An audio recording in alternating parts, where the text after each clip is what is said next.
It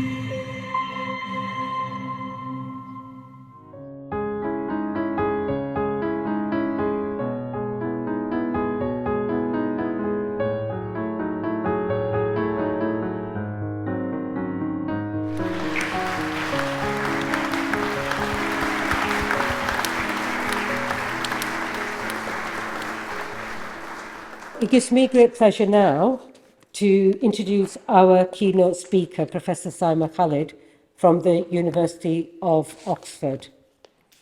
So Syma was born in Wolverhampton to a family of first-generation immigrants from northern Pakistan. I read that your father was a bus driver, and your mother... Oh, is he here? Where's your dad? All right, nice to meet you. Oh, wonderful. So you were a bus driver. I can ask you that question directly. And Mum was a seamstress. Am I right in saying that? You must be very proud sat here to hear your daughter.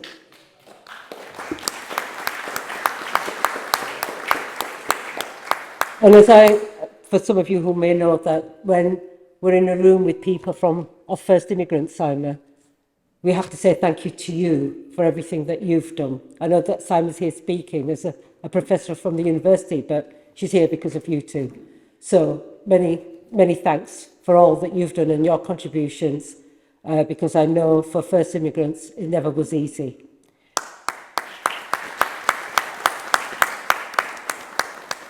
So you are the eldest child, so we have something in common. It's always hard, isn't it, Syma? It's the worst thing. And you started school without being able to speak a word of English, but being fluent in Punjabi and Urdu. You were educated at a local comprehensive school, followed by a girls' grammar school. And Syma read chemistry at Warwick, and you graduated with a first-class degree in chemistry, and you followed that by a PhD at the same institution. Your doctoral research considered molecular simulations related to DNA, whatever that means.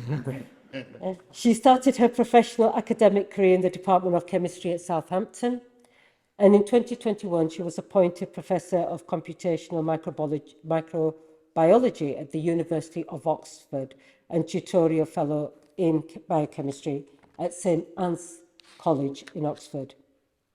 We have another thing in common. You are a big fan of Liverpool, and so am I. Very proud of the club. And you are a fan of Qawwali music as well. And in 2021, Syma was awarded the Suffrage Science Award, a prize for women in science, engineering, and computing. It is a privilege to have you here. It's wonderful to see women from the community who've excelled in science, medicine, and are doing very much mainstream work in that field. And I understand that you have going to be talking about, in your lecture, obviously you're going to talk about the research that you've done, but you're also going to provide a glimpse into some of the work that's been done by the wider scientific community, of which you're very much a part of, to help in search of for antivirals and vaccines against the virus that causes COVID-19. And interestingly, it turns out that Ibn-Sina provided some key insights into the spread of disease and how one might control it. As I said, you're going to talk about your research too, which is focused on bacteria, and especially how does bacteria allow essential nutrients to enter inside them, but manage to keep antibiotics out. And you'll also be talking about some of the successes as well as the ongoing challenges. So your lecture is actually very timely, considering what happened 5 years ago. And it's a time that I think not anybody will ever forget. And I think in the back of our mind, Syma, it's very much about what will happen next. And I'd be interested to hear your views on that on a personal level. Is it possible that it can happen again? It's predicted it is. And what would that look like? What could it look like? So I'm sure you might touch on some of that. If you're not, I'd like to hear from you about that, Syma. So it gives me great pleasure to introduce Syma to the audience.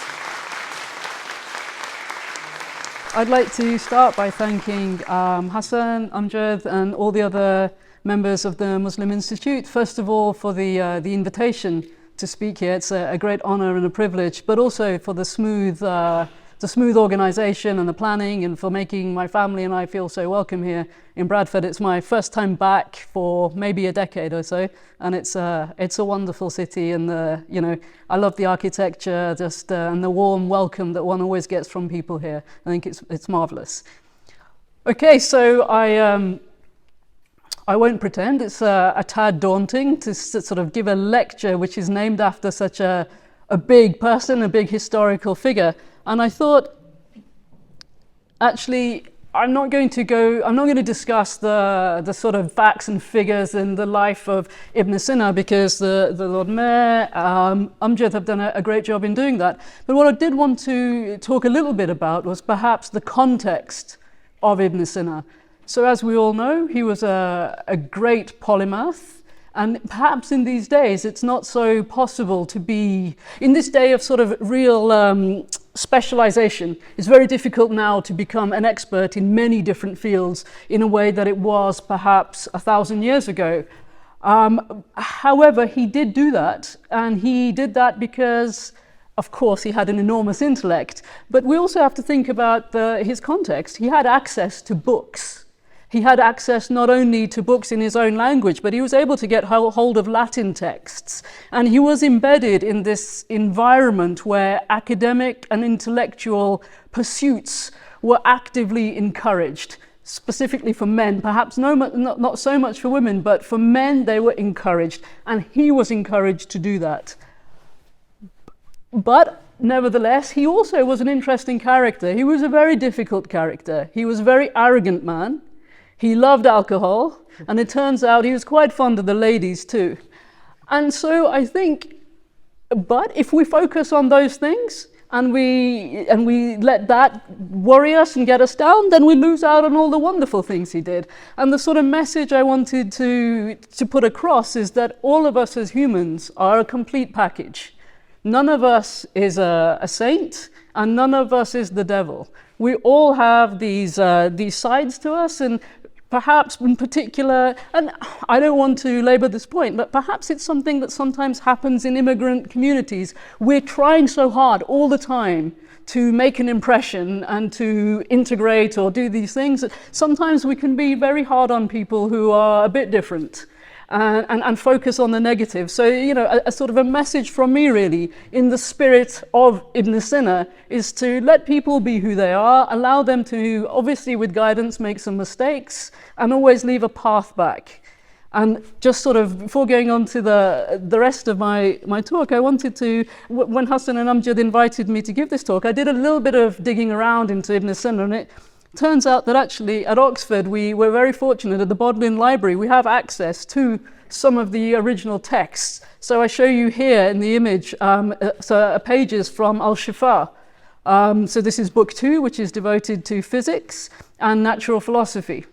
And you can see the ruler at the bottom, which gives you an idea of the size of this book. And I think, don't quote me on this, but I think if one is very interested and wants to look at the book, I think you can apply to the Bodleian Library to get permission to at least go and take a look at it. They might not let you touch it, but you can have a look, and I would encourage people to do that.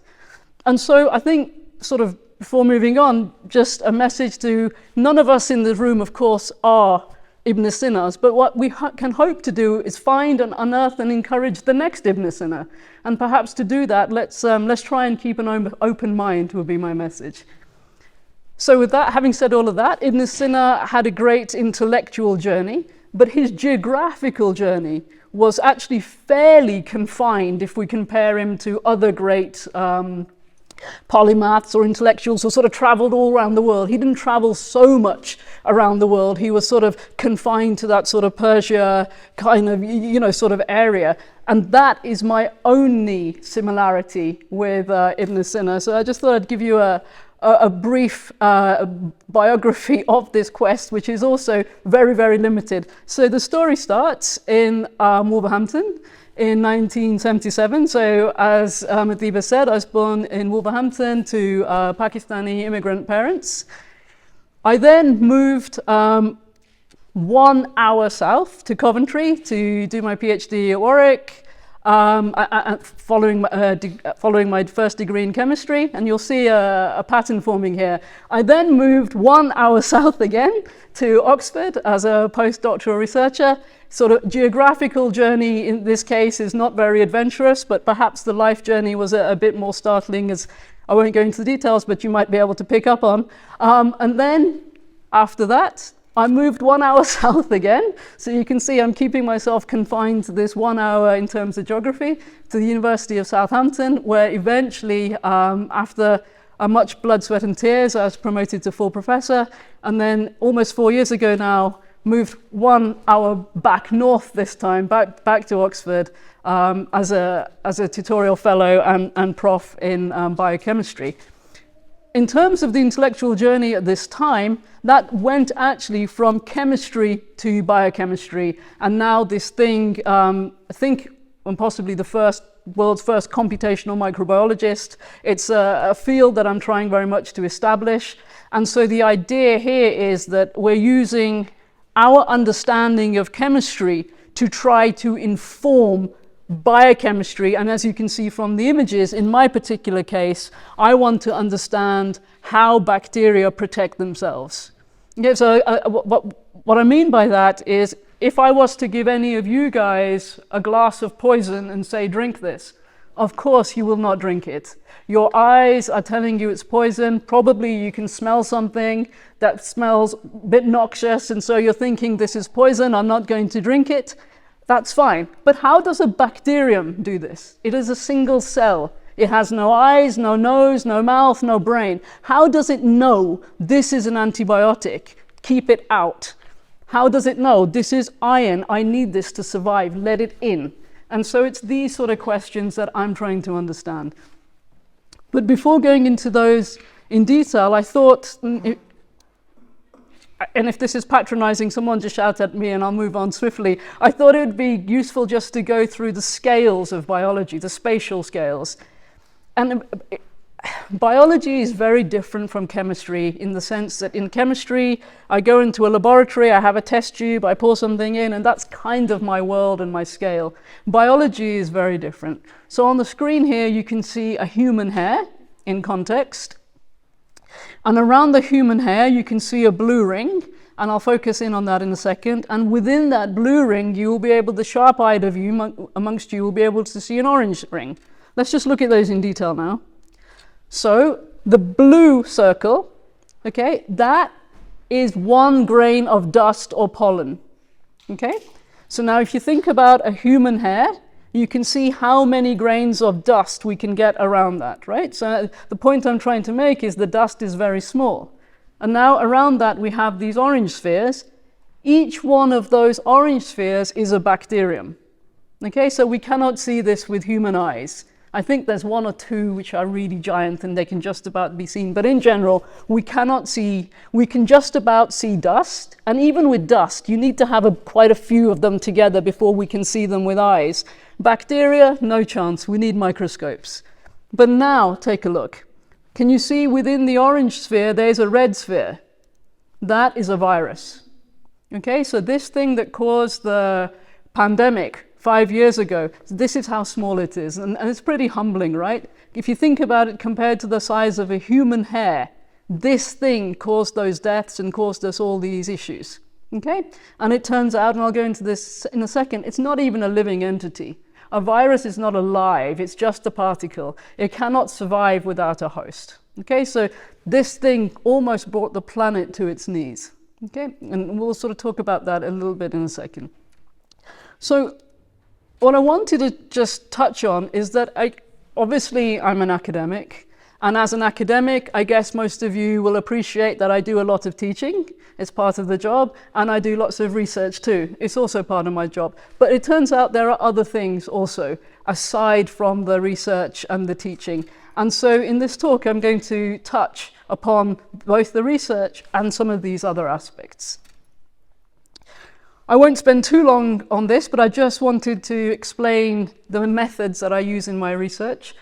I said computational microbiologist. I'm guessing most people think of microbiologist as someone who wears a white coat and goes into a laboratory. That's not me. I do microbiology, but I do it on computers.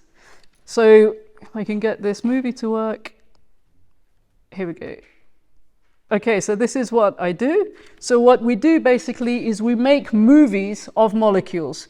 We use the principles of, we basically use the principles of physics and chemistry to predict how molecules move. We put them all together in a big context and then try to understand something about, for me, in my particular case, bacteria. And I just wanted to, I know there's some computer scientists in the audience, so I just wanted to give some context in terms of the computers we use. So this, you can see here, is a picture of Archer 2. This is the UK's national supercomputer, and this is in Edinburgh.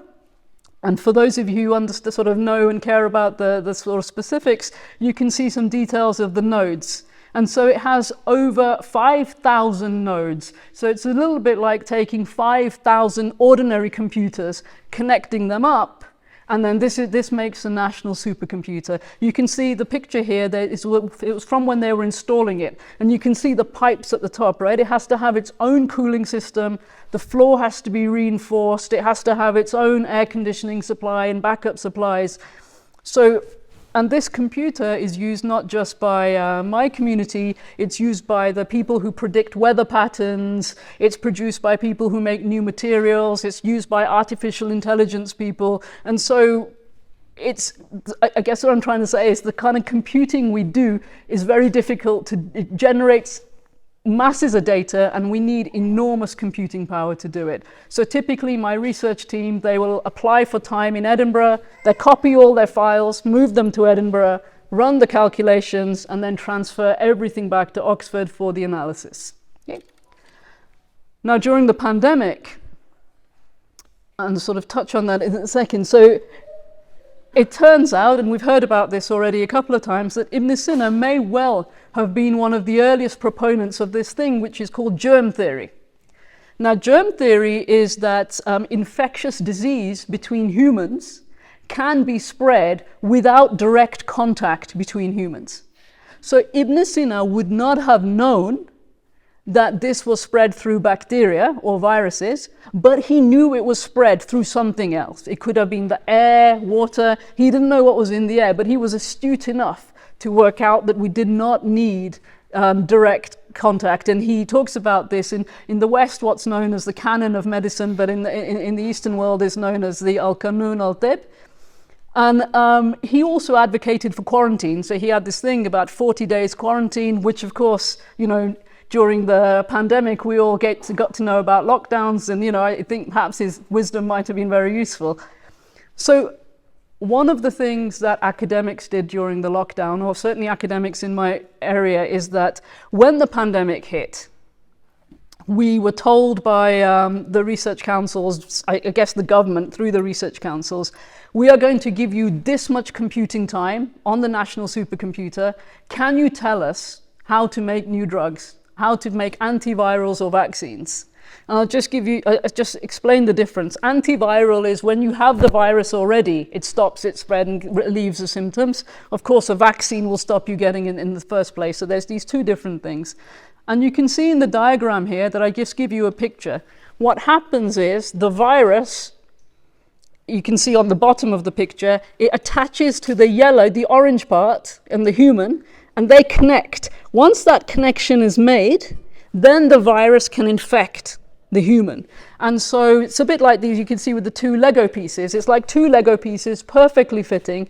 And so what we want to do with a vaccine or an antiviral is to stop that, right? And so we were given, specifically I have to say at this point, because I chair the consortium for computing time for biological simulations, on the national supercomputer, I was given a lot of computing time and asked to work out how to distribute this through the community. So myself and a couple of colleagues, what we did is we opened up we contacted everyone and we said, send in your proposals. And we spent day and night reviewing these proposals, seeing what people were doing, deciding who we should support. And some of the ideas were very good.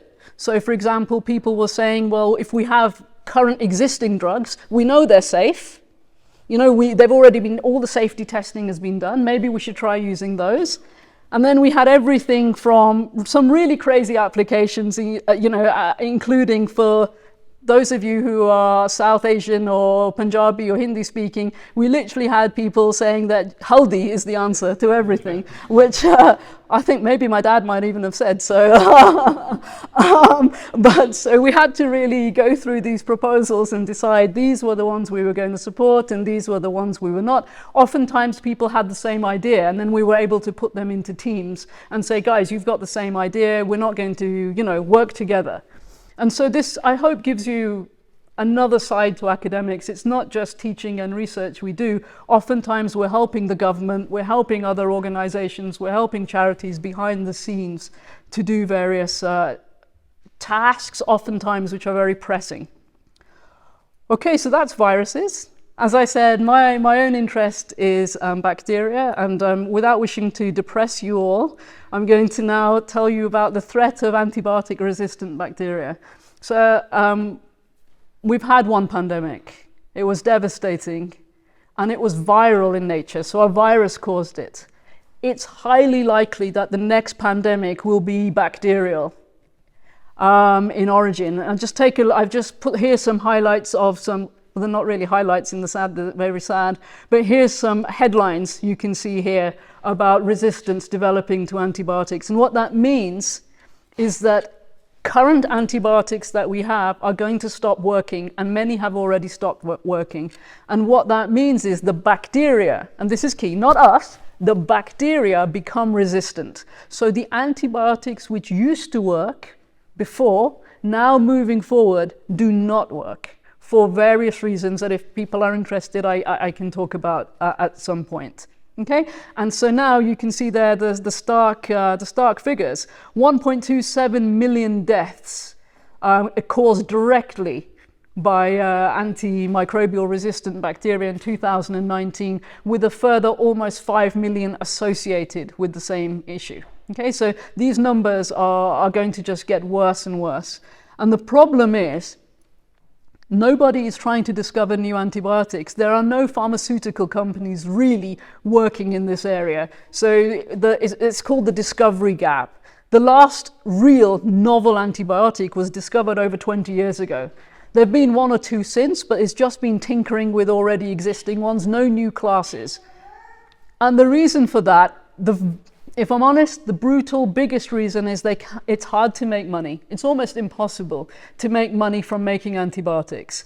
And the reason for that is resistance develops immediately. So if a new antibiotic is discovered, you will not be allowed to sell it and use it, because they'll say keep it for when the pandemic comes. Because the moment you start using it, it stops becoming effective. The resistance begins. And so that's the real driver. And so working on antibiotics, therefore, is left to charities and left to academics. And it really kind of, I guess, motivates a lot of the work I do. Okay, so I just wanted to spend a few minutes sort of explaining to you why bacteria are so hard to kill. You know, you could say we are complicated humans. We have many, many cells. We have brains. We have eyes, nose, mouth, hands. We've made weapons. We've made bombs. You know, why can't we kill a bacterium? What is so hard about it? And so ultimately, this is what we want to do, right? We want to be able to fire antibiotics at a bacterium and the pathogenic bacterium. I just want to say at this point, we don't want to kill all bacteria. They are good bacteria, the ones in our guts, the ones that live on our skin. We need those. Right? We can't process all foods without bacteria. We do need them, and the ones on our skins keep us also safe. It's the bad, harmful ones we want to kill. And the problem is they're protected by a formidable defense system. And it's a little bit like many of you may have seen these concentric castles. So what happens is you breach through the first wall, the defense of the castle, and then you hit with another defense. That could be a moat, so it could be water. You get over the water, and then you're hit by cannon. It's firing cannons back at you. It has multiple defense layers that it's built. And for those of you who are a bit more astute maybe with chemistry will understand what I'm going to say next, is that some of these layers are like oil droplets. Okay, so some of them are like oil, and some of them are like water. Now we have a problem. you guys all know that something which mixes with water will not mix with oil and vice versa. Okay, so how do I make a molecule? How do I make a drug? That it will go into oil, and then it will get through the oil, and then it will get into the water, it will get through the water, then it will get into the oil, and then it will get inside. Does that sort of make sense? We have a real problem. They've developed these massive defense systems. And then not only that, they have developed pumps. So if the antibiotic starts to get inside, they have these pumps that start pumping them back out. And when they sense they're under attack by antibiotics, they start producing more pumps, right? So they are very, very sophisticated. But at the end of the day, there's still no brain, eyes, nose, or mouth. So everything that is happening at the level of individual molecules. And it's this that I'm trying to, not particularly well, I guess, understand. And so I just wanted to focus on some work we've been doing on the very outside defense, trying to understand how this works. I won't go into the details too much, but what I wanted to say is some of you may ask, well, how do you build your computer models? Where does the information come from? That information comes from my colleagues who do go into the lab, who do wear white coats, and they do the experiments, and they come out and they give me information. This could be from microscopes. They say, hey, Syma, this goes here, this moves around here, this works best at this temperature, or I need this much salt, or I need this to get this to work, for example. They might be doing X-rays. So it turns out you can fire X-rays at proteins, just like we can get X-rays if we break our arm or something. We can also get X-rays of proteins and see what they look like. So in my lab, we put all of that together, and we build these huge computer models. And I'll just show you a little movie which is not particularly informative, I guess, and just gives you an idea of the scale of the model. So this is the biggest simulation of a bacterial outer membrane ever done, as far as I know. And this was done in my lab in 2022. And so this was, of course, something we had to do on the supercomputer in Edinburgh. This will have taken about 3 weeks of calculation. So you just let the calculation run for 3 weeks, day and night. Then you get the data out, and then it's analyzed. Okay, so what does it do? What do we learn from it? Whoops. Okay, I'll just play this movie here. So what we learn is the different colored balls that you can see, these are antibiotics. The balls are flying around, and the blue things are proteins. They're hitting the proteins. You cannot get this level of detail from any experimental method alone. You have to combine experimental methods. And so what we're showing is we can see the antibiotic is getting stuck here, or it's getting stuck here. This is what we need to change to ease its path in. So this is the kind of information we can get from these calculations. Okay? The diagram on the top right, you can see 4 in blue, these are 4 proteins, and the different colored molecules you can see, they are antibiotics. We then go back and we study in detail where is the antibiotic sticking to the protein. And then we can go back and we can talk to our medicinal chemistry friends, and we can say, when you make the antibiotic, change it here or here or here. And then from there we can learn something. And this sort of approach that we use in my lab is very different to the traditional approach. And this is what computational microbiology is. So the traditional approach, you can see a picture there. In blue, you see 1 protein. In yellow, you see 1 antibiotic or potential drug molecule. And this is traditionally what has been done until a few years ago, where we tried to, within my group, we tried to shake the field up a little bit. We sort of said, and I come from a chemistry background, so I sort of had an understanding of that, and then sort of, when I moved to Oxford the first time round as a contracted researcher, it sort of occurred to me that biology is not the same as chemistry. In chemistry, I have my test tube. I know exactly what I put in there because I put it in. I shake it around and something happens as a function of what I put in that test tube. Biology and nature is not like that. I do not know what is in there. Sometimes I know what's in there, but I don't know what it's doing. And so my philosophy now with my group is to put in as much information as we can, wherever it comes from, even if we think it's not relevant. It may be relevant in a way we don't understand, right? Nature is not something we can understand so easily. And so our philosophy has been to put in as much detail as we can into the calculations, and something may emerge then in a way that is unexpected. And it was a privilege couple of years ago that the 30th anniversary edition of the journal Structure then invited a review article on computational microbiology, which I felt like was a bit of a validation that this field is now sort of arriving as something that's being taken, is something that's being taken seriously, and people are thinking maybe this is the way to do things. Okay, so I'm just going to sort of now focus on maybe one of these watery regions. So I said that there were oily regions and then there's watery regions. The watery regions is called the periplasm. It's densely packed with proteins. And so what we're trying to understand in my group is what is interacting with what. And sort of, Adiba said I was going to talk about some of the challenges, and this is a challenge which I'm going to sort of talk to you about now. Here is a movie from one of these simulations. So this was done a few years ago now when I was still at the University of Southampton. It was done by a very talented postdoc who's now moved back to Brazil. And you can see there's a lot going on in this movie. The red stuff is moving, the orange stuff is moving, the bluey bits are moving, everything is moving around. And the water and the salt I've taken out just to make things easy to see, right? And so what we have to do now is, on the one hand, I've said, sort of give myself a pat on the back and said, I'm very clever, I'm putting all of this detail in, no one else is doing that. But I've kind of created a problem for myself, right? Because now I have to analyze what comes out. So if I build this thing where I put in all my molecules, my antibiotics, my proteins, all the other stuff that I think exists in real life, lots of conditions, different temperatures, different salt conditions, and I try and understand it, this is what the graphs look like. So hopefully you'll agree with me that it's very difficult to tell the difference between the one on the left and the one on the right. Apparently, mathematically, there is a difference. There is some signal in that noise, but to my eyes, they just look like a messy noise, basically. And so what we're doing now is we're collaborating with Arvind Ramanathan in Argonne National Laboratory in the USA. He's an artificial intelligence expert. And what we're trying to do is we're trying to use this kind of thing. So when you guys pick up your mobile phone and you take a photograph, it recognizes the face, right? All the algorithms now are clever. They know this is a face. There's something in there that recognizes the signal. These are two eyes. This is a nose. This is a mouth. Can I use the same technology to find the signal in all of this noise in my data? And it turns out we probably can. So it's a very fruitful collaboration that we have with Arvind.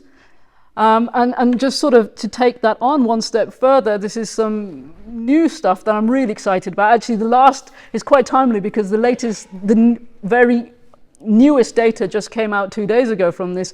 What we've set up with Arvind is we do the computer simulations in my laboratory in Oxford. We then email the results directly to the robot in Argonne. The robot makes the antibiotic, tests it on a plate with the bacteria, then does an image analysis, how many are dead, how many are alive, feeds that into our artificial intelligence algorithm, improves the design of the antibiotic, back to my laboratory for more simulation to say we think this is how it works, then back to the robot. So this is just something that's we've been set up in the last few days. And I guess ultimately the hope is that you can take me out of the equation. At some point, the artificial intelligence will learn enough that you no longer need us to do the simulations. It will have enough to carry on and improve without us. But for now, it needs our mechanistic insights. And then to kind of finish off, just to answer one of the queries you put at me about what the future might look like. Well, I think some of the questions we perhaps should ask going forward is about sort of, even if I work out an antibiotic, why is it that one antibiotic might work for me but not for you? Why is this? And oftentimes, why is it that some bacteria will be effective, some antibiotics will be effective against this bacterium but not this one? Why is that? You know, and sometimes when you go to the doctor and you have a bacterial infection, it takes them 2 or 3 goes to get the right antibiotic for you. Why is that? And I think these are the kind of questions that we should be thinking about now moving forward. And it turns out that this is within the realm of something called personalized medicine. So we're almost at the stage where it's beginning to become possible to deliver personal medicine tailored for individuals. And this really comes from enormous steps in genetics. and our ability to sequence the human genome. So to find the secrets which are within our genomes. So for example, my brother is in the audience, we have the same parents, but what makes him different to me? Right? So this secret is in our DNA.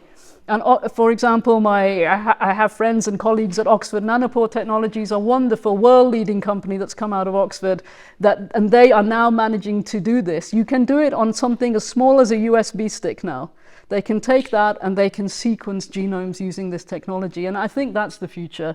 The future is going to be not just a sort of a widespread generic medicine, but a tailored, personalized medicine. And so with that, I kind of want to leave you with an outlook that from my side, my work and sort of I can see in the next few years, what we're trying to do is we are trying to use our simulations as computational assays. So the doctors, the white coat wearing scientists, they do assays. I want to use my computer to do assays, but to do that, I have to put in as much detail as I can. I firmly think that. I think it's not sufficient just to say, here's my drug, here's my target, this is what I'm going to simulate. I have to put in everything else as well. And that's not so easy to do because sometimes we don't know what's in there. But we can keep moving and going forward and getting information from as many collaborators and people who are willing to provide that as possible. So that's sort of what I wanted to say about the science. But what's also incredibly important to me is, and I think this also chimes with the ideals of the Muslim Institute, is to spread the word of science, to spread the word of bringing science to wider communities. And if you might indulge me for a second, I think oftentimes, our communities have been less willing to do that because oftentimes we want our children to be doctors. But how many of us want our children to be scientists, the ones who make the medicines and discover them so that the doctors can apply them? And I think hopefully the pandemic, if anything good has come out of it, some of the things can be that this learning is also incredibly important. And so to spread some of this knowledge, one of the things I've been doing recently with my colleague Tim Coulson at Oxford is we've set up a podcast. It's called Science of the Times. And you can find us on YouTube, Spotify, Apple podcasts. And what we try to do is bring science stories to the wider public in a way that's not patronizing, but still accessible. And so if anyone wants to know any more about that, give me a shout. I'd be more than happy to chat to you. And I bought some flyers if anyone's interested. And indeed, if you have ideas of science stories or there's things about science that you want us to cover, that you want to know more about, then please email in. We're looking for engagement, actually. And with that, I want to acknowledge the people. So it's my privilege to stand here, sit here and talk to you about the science. But of course, I don't do the science. The science is done by my team. And so I acknowledge those members of my team who are with me right now at Oxford. But of course, the work I've presented has come over 20 years of research, and I can't possibly name them all. So this has included undergraduate students, PhD students, postdoctoral researchers, and I'm grateful to every single one of them for their diligence and hard work and for putting up with me as a crazy at times boss. Also collaborators, none of us is an island, no work is done in isolation. I have wonderful collaborators all around the world. Some of them are computational, some of them are experimental. And what I love about my collaborators is when we don't agree, they never say the calculations must be wrong, right?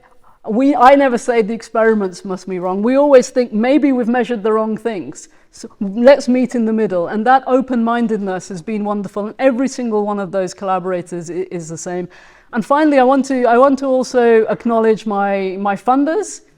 Science is not possible without money, I'm afraid. And so the ones named at the bottom have supported my research for many years. And Biosim is this organization that provides computing time on the national resource in Edinburgh. And this is my final slide, but before finishing, I also wanted a special acknowledgement really for my support team, and if you like, my dream team. Here they are. And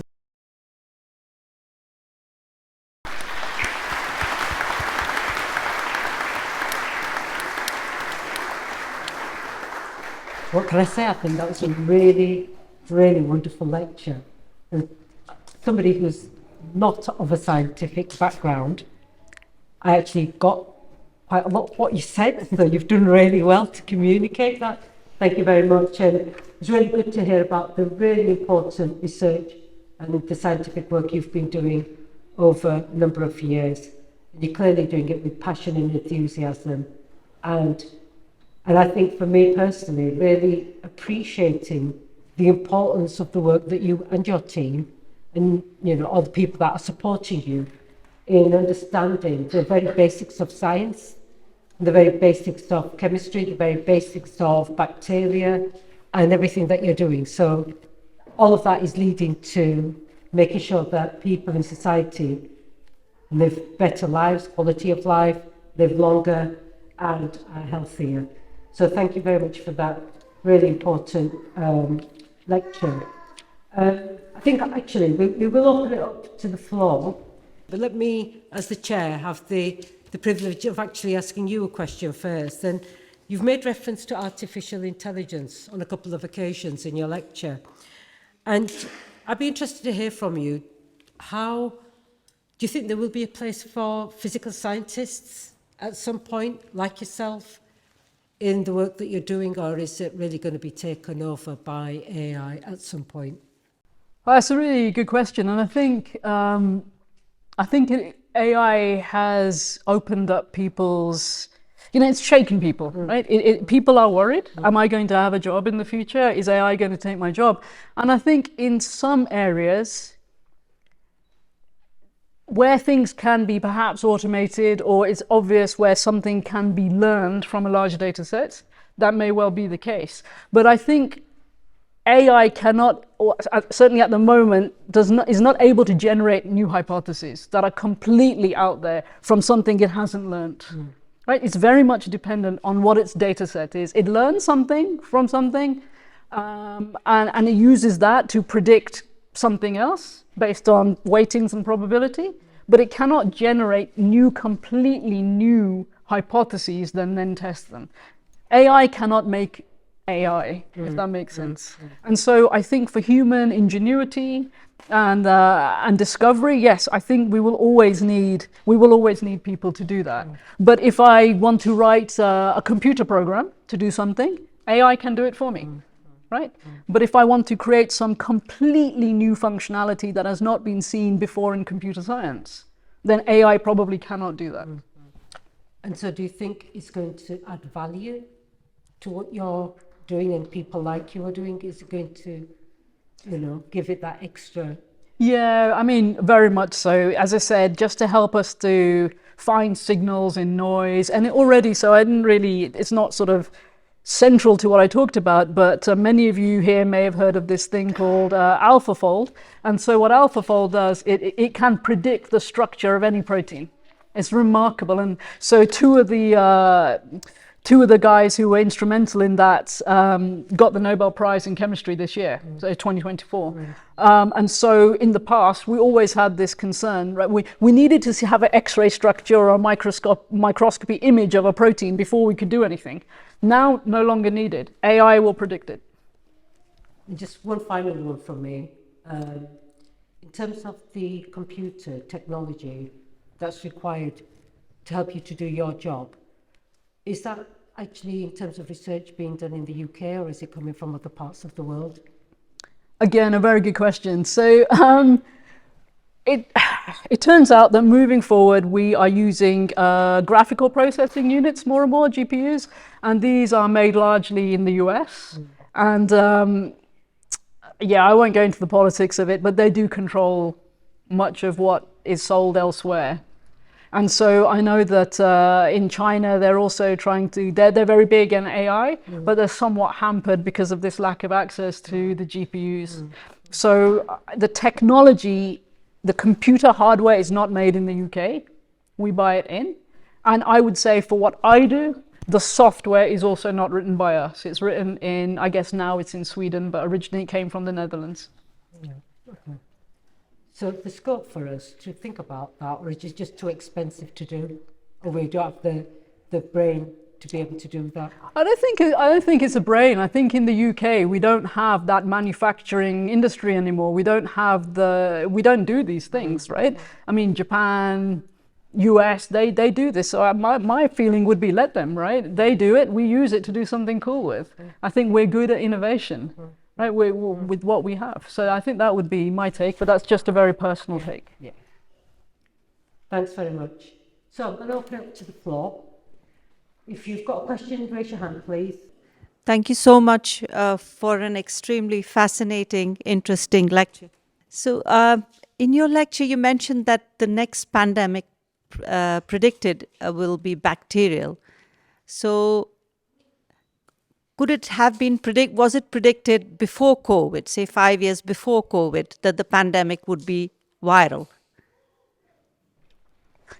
That's a good question, and I think perhaps I misrepresented what I wanted to say. I'm not saying that the next pandemic will be bacterial. I just think it's highly likely that it will be bacterial because of this issue with antibiotics. It could well be viral, right? So I don't think anyone predicted that a viral pandemic was coming, but maybe, I'm not in that area, I'm not an epidemiologist. I think there were issues with SARS viruses already. So I think there was one, there were other SARS viruses, not just SARS-CoV-2, there were others. So I think maybe the people who were working in this area, the epidemiologists, maybe they thought there was a threat. I'm just unaware of that. And also maybe hindsight's a great teacher, who knows? Hi there. Thank you for the lecture. Really enjoyed it. I think you may have answered this question. If so, I do apologize. Perhaps you can expound on the matter. How do you deal with the black box algorithm contention about microbiology, computational microbiology, that is?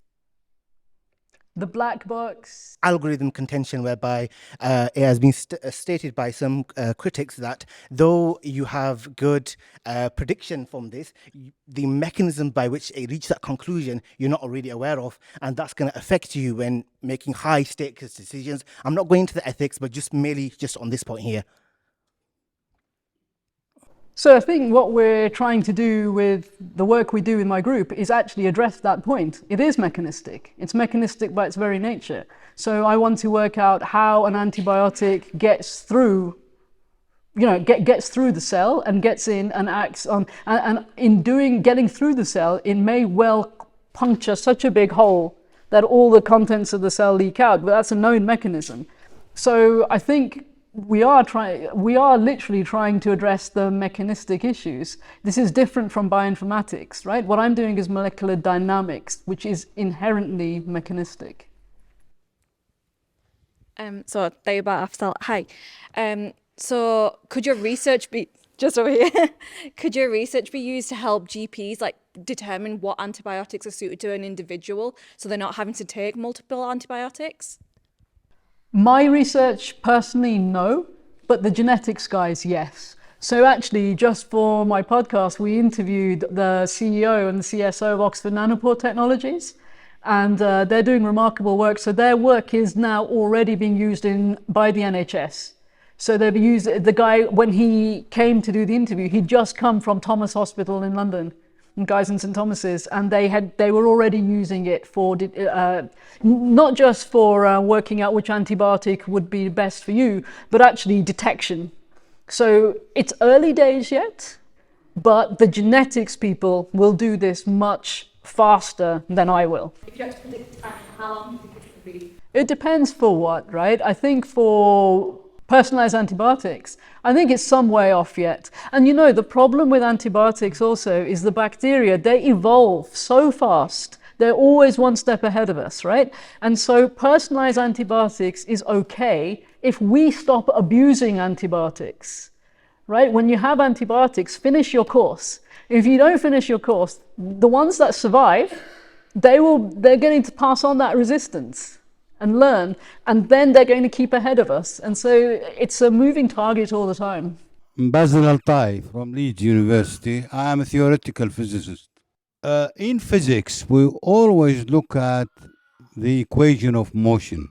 Whenever it comes to studying the dynamics of motion, and I can see your problem here, basic problem. And I can appreciate also how difficult it is technically to track the motion of molecules and simulate that. That's why you need a supercomputer. But in physics, as you know, we always have the equation of motion, and the simplest equation of motion is the Schrödinger equation of motion, where we have the energy, the total energy, we call it the Hamiltonian, driving the time development of the system. So here we have a system. The point is, where your difficulty comes from, you know it, of course. It's a stochastic motion. Here we have a stochastic. So I wonder, I'm not expert in your field, of course, but I wonder if you can simulate number of harmonic oscillators to represent the stochastic motion of the molecules and sample that into frames, truncate it, and that will reduce perhaps the time, the computer time. Instead of working for 3 days or more on a supercomputer, you may work to 4 hours on the computer. Does that make sense? Yeah, maybe you've just changed the entire direction of my research. I hadn't thought about that at all. No, all joking aside, it can't be done like that for what we're doing. It's many, as you might imagine, many years and many scientists' input has gone into developing these methods. So we do use Newtonian mechanics. And we also have to, the way we do things is, it's not the Schrödinger wave equation. We use classical mechanics, and we consider electrostatics and van der Waals interactions, these dispersion forces, separately. And so we don't have polarization, for example, but we do consider all harmonic motions of the molecules, the atoms, the bond lengths. So it's all in there. And it's not possible to simplify that any further within the classical regime. We could go to the quantum regime, but that provides an enormous problem, a problem that actually is even bigger than the one we have here. So the quantum people, they are not able to simulate at this level more than, say, 50 to 100 atoms, and I'm doing millions. So it has to be within the classical regime. Okay, Dr. Uzma Asif, I'm a senior lecturer at Manchester Metropolitan. I train science teachers. My question isn't as complicated. I'm thinking about the pipeline, so getting our young girls into STEM subjects, and then obviously our graduates into teaching itself. So I'm also a fellow biochemist. I was wondering about your inspiration to follow the sciences, where that's come from, and secondly, the intersections of being a woman, being Muslim, and working in science, and the barriers that you might have faced. Yeah, I'll take the first one first. So my motivation to be an academic or do sciences, I think perhaps was a little bit accidental. I think I wanted to be a footballer playing for Liverpool, and that didn't really work out I still don't understand why, but anyway, it didn't work out. So, I think I didn't do that well in my A-levels, and I did okay in chemistry, and I sort of fell into a degree at Warwick, and then suddenly decided I quite liked chemistry. Did well in my degree, and then I was really lucky that the guy who was my PhD supervisor just arrived from the University of Reading, and he had a PhD position to offer with no project associated, and he was doing this computational chemistry, which I never heard of before, right? Doing chemistry with computers, but I liked video games and I liked chemistry, and it seemed to combine, and it was 3 years of funding. So I took it, and I think that was it. I never really looked back, and then I was still finishing it, and Oxford offered me a postdoc to sort of start looking at more biological systems. And from there, I think I fell in love with Oxford, to be honest, as a university, as a city, and there's the idea of this academic lifestyle. And if I'm really honest, I think even if I did English literature or classics, it's the academic lifestyle. I mean, I love my science, but I thought about it a lot. I think it's also the academic lifestyle, which I really like. And in terms of barriers, without making any claims about I haven't really said anything about my religion or anything like that, but I haven't faced any barriers, I don't think, as, because of my skin color. As a woman, I think the barriers in science are that the experimental people don't believe the computer simulations. It's nothing to do with me, it's to do with my field. Having said all of that, I think as you do progress up in a field, I have noticed a little bit more recently when I've been chairing panels or I've been doing more high level things. People will listen to a man more than they will listen to a woman. And I also think if you are a woman who also wears a power suit, maybe they will listen to you more than if you have blue hair. And so they think, I think it's one of those things, and you have to make your choice. You have to decide at what point do I stop playing to what they want and I want to be me and this is enough. And for me, I think I thought, I'm fine with my career, things are going well, but I don't want to dress in a certain way or be in a certain way so they will start respecting me. They should respect me for who I am. But whether to say a door has been closed or anything like that, I was a young professor. There were no barriers. I was very fortunate. I don't know if it's fortune or if that's the same for everyone. I think it's not the same for everyone, right? Which if it was, you wouldn't have asked me the question. I'm Fawzia Bora. I'm a Professor of Islamic History at the University of Leeds. I enjoyed the lecture very much, thank you. My question brings us back to Ibn Sina. So obviously as a historian, I'm very much taken with his journey and his story and his contribution. But it strikes me that discoveries he made more than a millennium ago still have resonance, and the pace of science in the intervening time speaks to the fact that in that time there were polymaths. And I wonder, can we still have polymaths? The kind of work that you're describing, it sounds highly interdisciplinary. It's obviously at the cutting edge of debates that have huge importance in our world. At the same time, do you think it's possible to be a truly interdisciplinary scholar, given that our system favors specialization and not speaking across languages or across methodologies? It's a really good question, and it's one that I think it's one that many people in academia are grappling with. So what I do is at the intersection of chemistry, physics, biology, biochemistry, computer science. But do I have time to go very, very deeply into any of those? Only the biochemistry or the microbiology side of that. Are there polymaths? Do I have any time left after teaching, doing my research, then to do something in philosophy or mathematics or geometry, even if I have the brains and I don't? Probably not. Not in our UK university setup, and not that I've seen in all my travels and things elsewhere. I think these days it's very, very difficult. Having said that, there are people who are good at many things.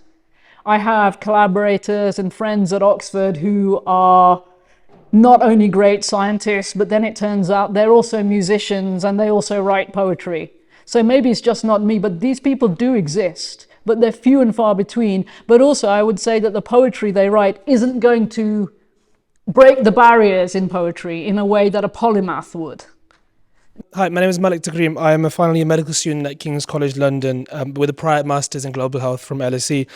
My question is a little bit simpler, but given that a vast majority of antibiotic resistance comes from a lack of health education and health literacy in various parts of the world, is there an aspect of your research that focuses on marketing the way in which these new antibiotics and drugs are created so that people are more likely to take them? Because that you're putting all this effort in and the wonderful work your team has done, but if people are unlikely to take the medication, that kind of unravels a lot of the work.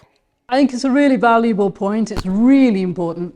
But and I don't want to sound like I'm passing the buck here, but I think it's not my job to do that. I can't possibly do that. That has to come at the government level. It has to come at the level of churches and mosques and communities. People have to talk to each other and educate themselves and say, we have to take our antibiotics. This cannot be the realm of academics.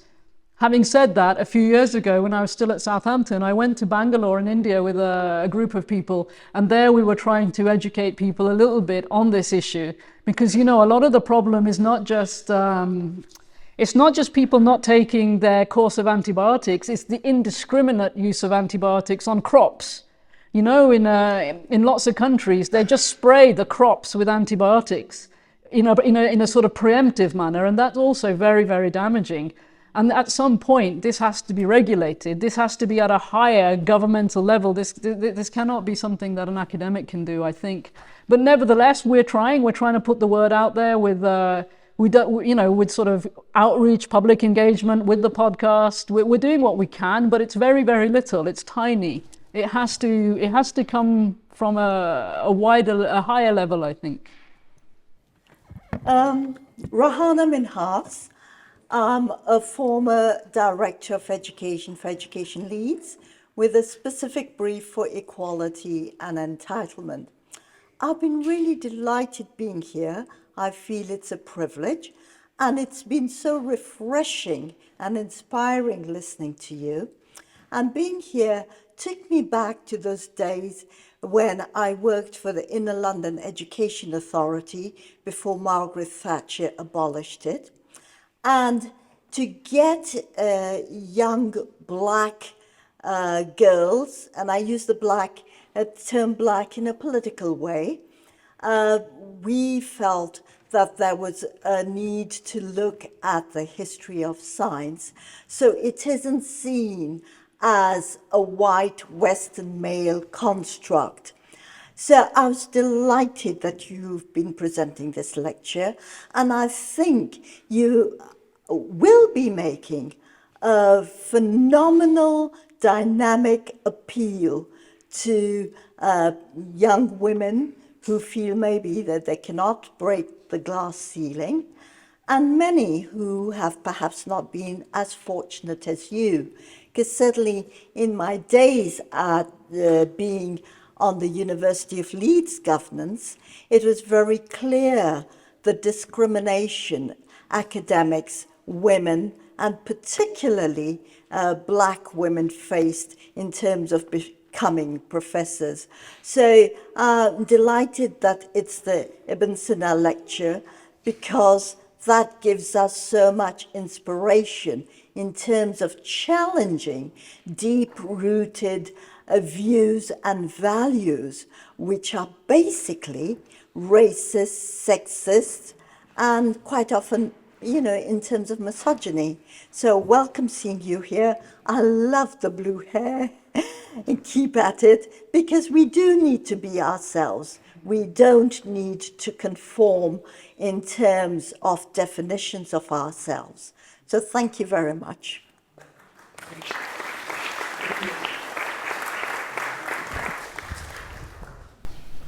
Can't see any more hands, but I've got a couple of questions for you, Syma, that I've been thinking about.